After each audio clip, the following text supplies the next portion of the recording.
श्रीमद् देवी भागवत पुराण धीर्थखंड सप्तम स्कंद द्वादश अध्याय।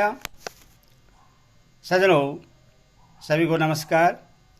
आज आपको श्रीदेवी भागवत में राजा सत्यव्रत को महर्षि वशिष्ठ का शांत तथा युवराज हरिश्चंद्र का राजा बनने के बारे में सुनाऊंगा। सज्जनों, इस कथा को सुनने से पहले इस चैनल को लाइक एंड सब्सक्राइब जरूर करें। धन्यवाद। कथा सुनिए। राजा सत्यव्रत को महर्षि वशिष्ठ का शाप तथा युवराज हरिश्चंद्र का राजा बनना। व्यास जी बोले, हे महाराज जन्मेजय, ईश्वर का पिता के समझाने पर राजकुमार त्रिशुंक ने हाथ जोड़कर प्रेम पूर्वक गदगद वाणी में पिता से कहा, मैं वैसा ही करूंगा।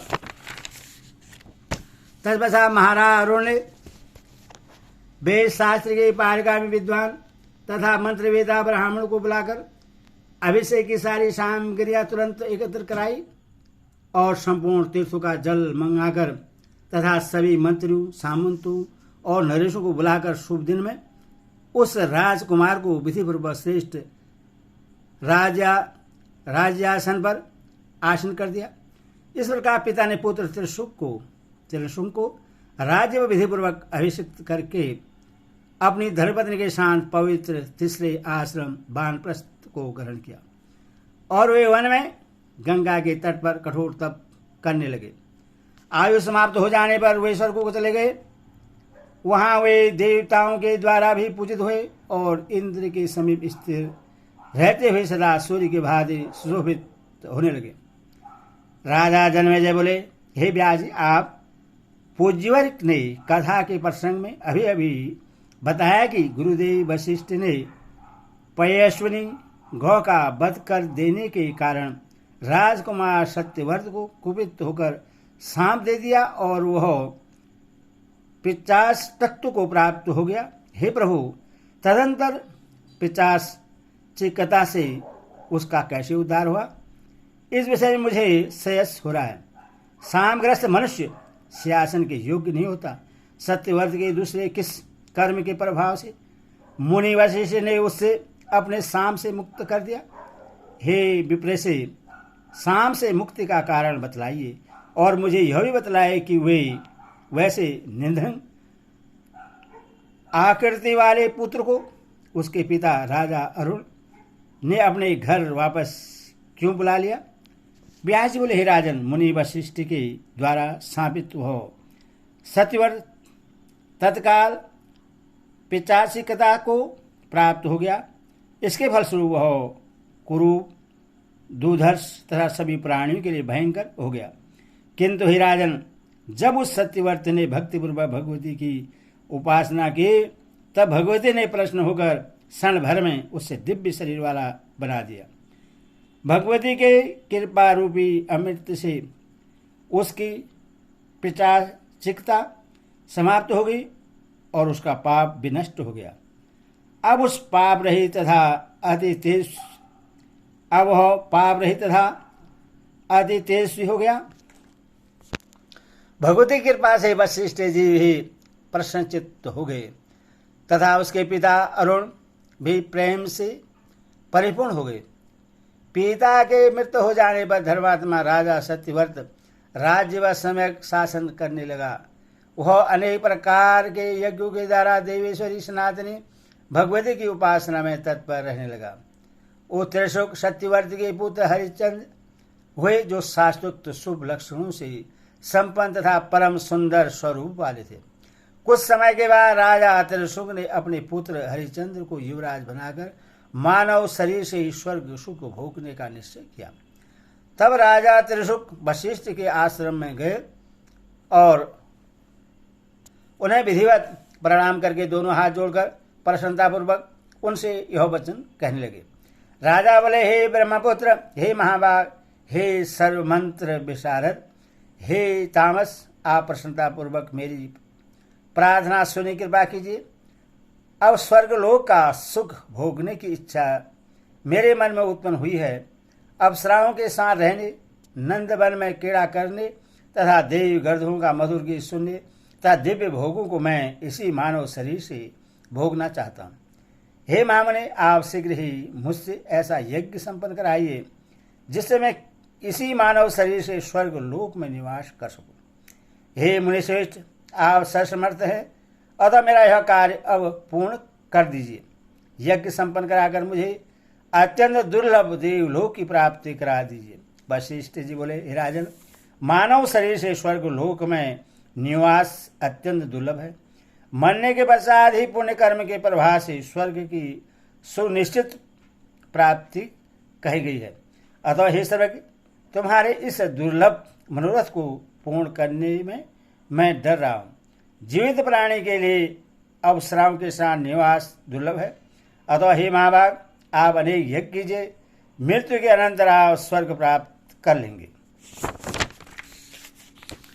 व्यास जी बोले, हे राजन, वशिष्ठ का यह वचन सुनकर अत्यंत उदास मन वाले राजा त्रिशुंग ने पहले से ही कुपित उन मुनिवर वशिष्ठ से कहा, हे ब्राह्मण, यदि आप अभिमानवश मेरा यज्ञ नहीं कराएंगे तो मैं किसी दूसरे को अपना पुरोहित बनाकर इसी समय यज्ञ करूंगा। उनका यह वचन सुनते ही वशिष्ठ ने क्रोधित होकर राजा को सांप दे दिया। हे दुर्बुद्धि, चंडाल हो जाओ। इसी शरीर से तुम अभी नीच योनि को प्राप्त हो जाओ।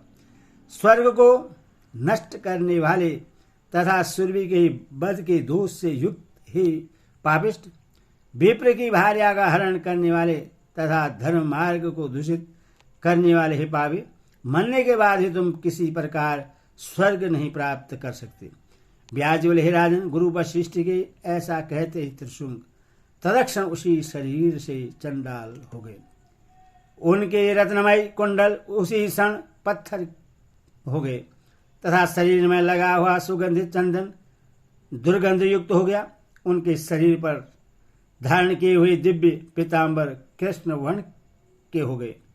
महात्मा वशिष्ठ के सांप से उनका शरीर गजवर्ण जैसा धूमिल हो गया।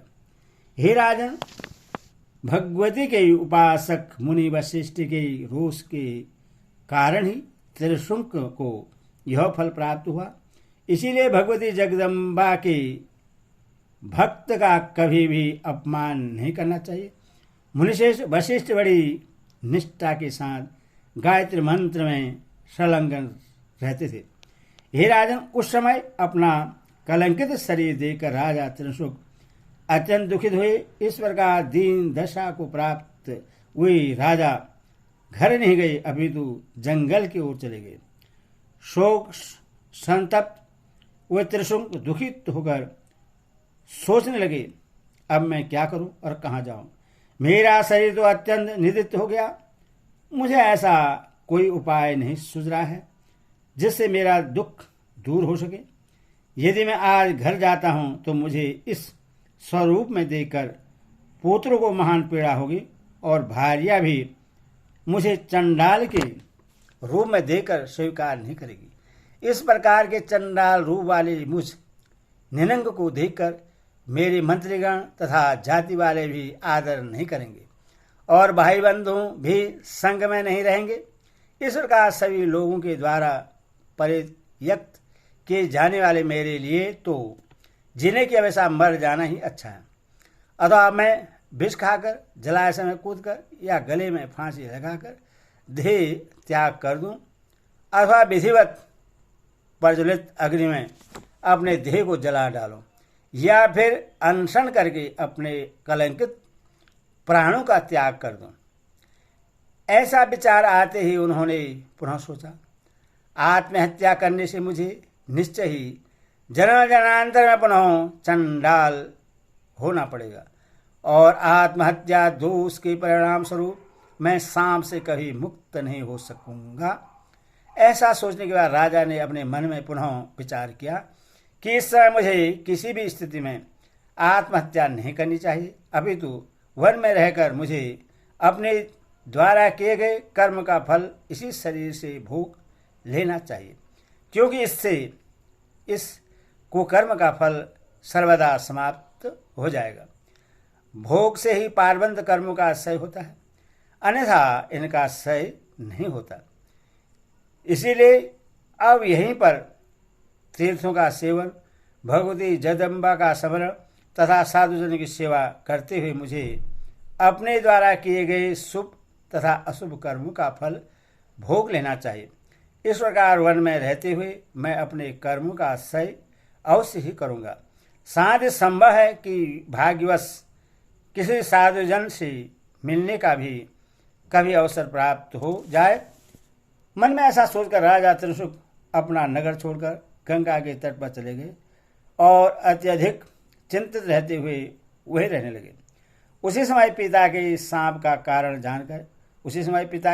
कारण जानकर राजा हरिचंद्र अत्यंत दुखित हुए और उन्होंने अपने मंत्रियों को पिता त्रिशुक के पास भेजा।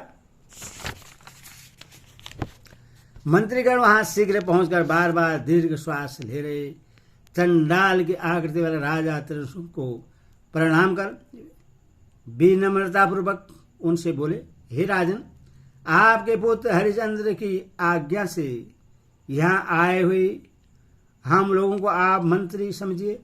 हे महाराज, आपके पुत्र युवराज हरिचंद्र ने हमसे जो कहा है उससे आप सुनिए। आप लोग मेरे पिता राजा त्रिशुक को सम्मानपूर्वक यहाँ ले आइए। अतः हे राजन, अब आप सारी चिंता छोड़कर अपने राज्य वापस लौट चलिए। वहाँ सभी मंत्रीगण तथा प्रजाजन आपकी सेवा करेंगे। हम लोग भी गुरु वशिष्ठ को प्रश्न करेंगे जिससे वे आपके ऊपर दया करें। प्रश्न हो जाने पर वे महान तेजस्वी आपका कष्ट अवश्य दूर कर देंगे। हे राजन, इस प्रकार आपके पुत्र ने बहुत प्रकार से कहा है, अथवा अब शीघ्रतापूर्वक अपने घर लौट चलने की कृपा कीजिए। व्यास जी बोले, जन्मेजय, उनकी बात सुनकर चंडाल के आकृति वाले राजा त्रिशुक ने अपने घर चलने का कोई विचार मन में नहीं किया। उस समय राजा ने उनसे कहा, हे सचिवगण, आप लोग नगर को लौट जाइए और हे महाभाग, वहां जाकर हरिचंद्र से मेरे शब्दों में कह दीजिए, हे पुत्र, मैं नहीं आऊंगा। तुम अनेक विध यज्ञों के द्वारा ब्राह्मणों का सम्मान करते हुए तथा देवताओं की पूजा करते हुए सदा सावधान होकर राज्य करो। हे सचिवगण, महात्माओं के द्वारा सर्वदा निधित इस चंडाल वेश से अब मैं अयोध्या नहीं जाऊंगा। आप सभी लोग यहाँ से शीघ्र लौट जाइए। वहां जाकर मेरे महाबली पुत्र हरिचंद्र को सिंहासन पर बैठाकर आप लोग मेरी आज्ञा से राज्य के समस्त कार्य कीजिए। इस प्रकार त्रिशुक के उपदेश देने पर सभी मंत्री अत्यधिक दुखी होकर रोने लगे और उन्हें प्रणाम करके वानप्रस्थ आश्रम में जीवन व्यतीत करने वाले उन राजा त्रिशुक के पास से लौट आए। अयोध्या में आकर उन मंत्रियों ने शुभ दिन में हरिचंद्र के मस्तक पर विधिपूर्वक अभिषेक किया। राजा त्रिशुक की आज्ञा से मंत्रियों के द्वारा राज्याभिषिक्त होकर तेजस्वी तथा धर्मपरायण हरिचंद्र अपने पिता का निरंतर स्मरण करते हुए राज्य करने लगे। इति श्रीयं देवी भागवत महापुराण अष्टदशसहस्राणां सहितानां सप्तमस्कन्धे त्रिषु उपाख्यान वर्णाम द्वादशोऽध्यायो। हरि ओम तत्सत्। भगवती माता की जय।